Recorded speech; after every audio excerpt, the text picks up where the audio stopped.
That was a little extra, I'm not going to lie.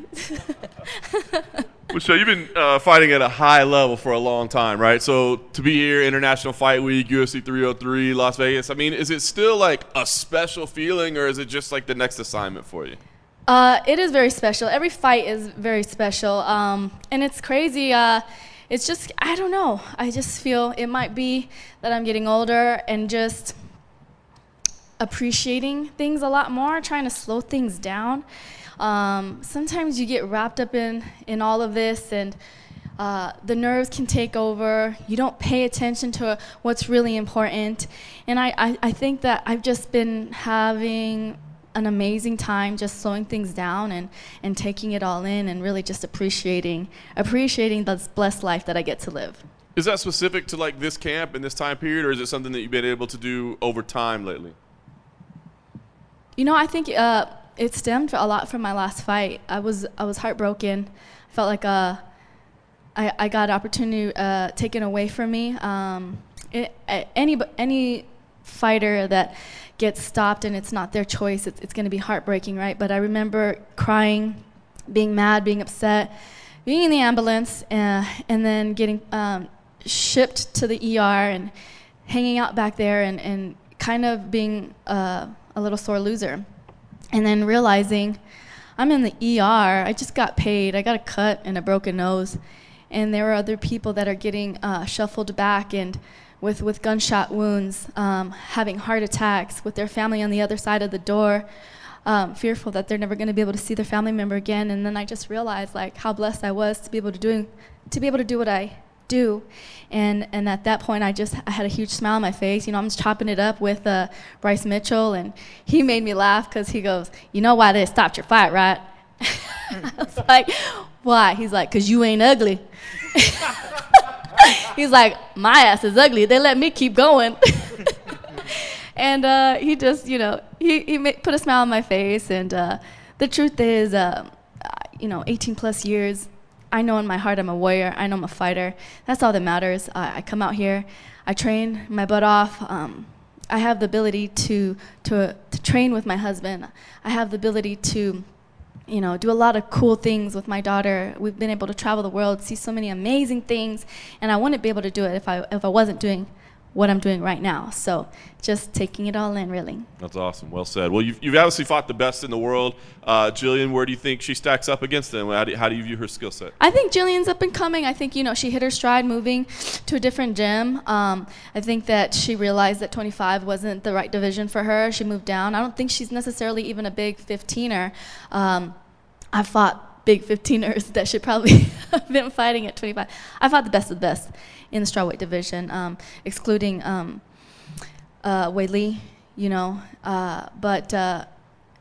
So I just think this is another opportunity for me to fight somebody who's up and coming, who's chopping at the bits, who's hungry, and has a great skill set. Yeah. Is it as simple as you need to keep it on the feet and she needs to get you to the ground? I mean, it sounds that simple on paper, right? That's where she's good at. We all know that. I don't think her stand-up is that dynamic. She uses her stand-up to get her opponents to the ground, and then that's where she really shines the most. But I have great groundwork. I want to say probably these last four opponents that I've had, I've been trying to take to the ground, and with no success, or with the success that I did have, it was short-lived. You know, and so who knows if it goes to the ground. I'm excited to go to the ground. I have lots of really cool stuff that I've been working on these past 5, 6, 18 years that I'd like to showcase. I am a mixed martial artist, a well-rounded mixed martial artist at that. Last thing for me, how important is the result here, right? I mean, you've made your name in this sport. So, I mean, do you feel like this is some kind of like, I got to win, or is it more about the performance and knowing that you're doing the right things as a martial artist? Yeah. Wins are good. Wins, you know, fill your heart. It's nice. It's nice to win, not just for yourself, for your family, for everybody that puts in time at the gym, for your coaches. So I'd love to win. I've been putting in a lot of work at the gym to just go in there and perform the way I train. And when I do that, I will win. With that being said, though, my MMA record is a blimp. Is you know. is a piece of dust compared to everything else that I've been able to accomplish in my martial arts career, let alone my life. Michelle, over here. We have a lot of veterans on this card, like Anthony Smith, Cub Swanson, yourself. And Cub was in here earlier, and he was saying like he felt like his generation doesn't get like maybe enough credit with this new wave of fans that maybe kind of came in with the Conor McGregor crowd. Yeah. And he was like telling them like, hey, do your research, like go watch the WC and this. I'm like, do you feel that too? Like maybe your generation, like even the beginning of the Invicta days, just doesn't get enough credit for where we are in the MMA world.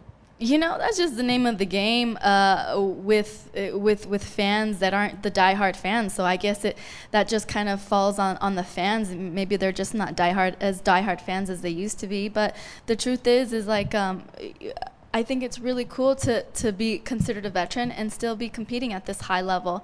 I always tell people MMA is kind of like a dog-eat-dog world, and you either buckle up and evolve with the sport, or you get left behind in the dust. And so again, I'm blessed to continue to be able to fight on these huge cards. I'm blessed that I still have a name that people want to come and see and watch. But yeah, it's funny. I think just in general, when people look at stats to make their decision on who they think is going to win, you can't look at stats when it comes to MMA. Every time a fighter steps into the octagon, they're a different fighter. They're fighting on a different day, and they're fighting a different opponent. So even if two fighters step in the octagon 3 different times facing each other, it's going to be a different fight. It should be, because we're always growing and evolving. And looking at it on the other side, just as a competitor, like 20 years ago, there weren't nearly as many just MMA gyms. There was jiu-jitsu gyms and Muay Thai gyms, and you kind of had to bounce around. Mm-hmm. You're kind of synonymous as like you've stayed at one place like, your whole career. We don't really see that now. You see a lot of fighters, they'll go to Florida for a camp, and then they'll go to California for a camp. They'll fly overseas and everything. So I guess, do you miss that aspect of MMA where like you're at one gym, you see the same guys every day, and you kind of all grow together rather than bouncing around? I think it's really cool to be able to have that camaraderie and that deep bond. It is so cool, and it's something that you'll always be able to keep and cherish. My last fight, Rashad's like my big brother. When I first moved out to Albuquerque, and I had a hard time getting to the gym because I wasn't making that good of money, and I was scared, and I was nervous, and I was surrounded by amazing fighters like Rashad Evans and Donald Cerrone, George St. Pierre, the list goes on and on, right? He would come and check in on me and bring me cold medicine. He'd call me and ask me how I was doing. And so it was kind of just like a breath of fresh air when he was there at my last fight. He didn't have to say nothing. He was just there to give me a hug, and that's what I needed. But I guess with people jumping camps and this and that, to each its own. Some people feel like when they're having a rough spot in their career that they have to go somewhere else, and maybe that's the answer. But for me, anytime I have a rough spell, I always feel like I have to do introspective work and see what it is that I'm missing, what puzzle piece did I forget to bring, or what tool did I forget to sharpen in order to get better. To me, I take that responsibility, and that falls on my shoulders, not my coach, not my camp. Michelle, here, kind of going right down here, kind of going off that a little bit. There's 3 Hall of Famers on this card, but they're Jackson Wink Hall of Famers, and yourself, Cub, and Andrei Arlovski. I guess it sounds like you might be sharing the locker room together on fight night too. What does that mean to you to kind of reunite? I know they've left and it's been years, but to kind of rekindle some of that magic of those years. It's good energy. That's good energy. I don't know the words, but that's what camp has been all about. This camp is just, bringing that good energy, and martial arts is a language in itself, and sometimes words don't need to be spoken in order to understand each other. So having Arlovski and Cub in my locker room is amazing. And I'm also curious, we're going to talk to Paige Van Zandt in a couple minutes after you leave the stage. What do you make of your former opponent doing a slap fight on Friday?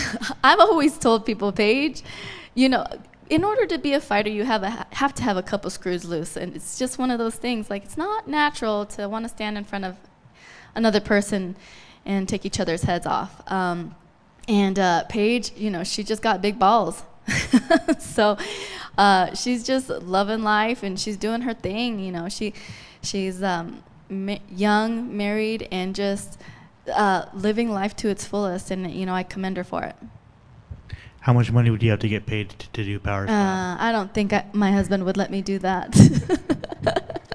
Michelle, right here. That or bare knuckle, I don't think is not an option.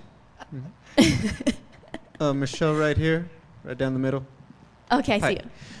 Michelle, I think one of the things that was really cool about your career is as the women's divisions were taken off, you really just figured out the branding with everything, and you got a lot of opportunities. The Fight Mom documentary, I remember from your time doing Invicta to UFC and everything else. And it feels like there's a lot more opportunities for women now to make money, whether it be through social media and the sites and everything. What do you think has changed about the fan base and maybe about the business that has allowed more women to have these opportunities and to make that money the way Paige and others are? I think the biggest thing that has changed is social media. It's in our hands. So basically, it's up to us if we want to create our own brand or not. And that's what I tell a lot of my teammates that are up and comers. What separates you from everybody else that's trying to get into the UFC? There's a million other guys just like you. What separates you? Yes, you're an amazing fighter. Yes, you can knock people out, but the UFC wants more than that. They want to see, because fighting, as much as we want to say is just about that, it's not. Like, it is a business, it's entertainment.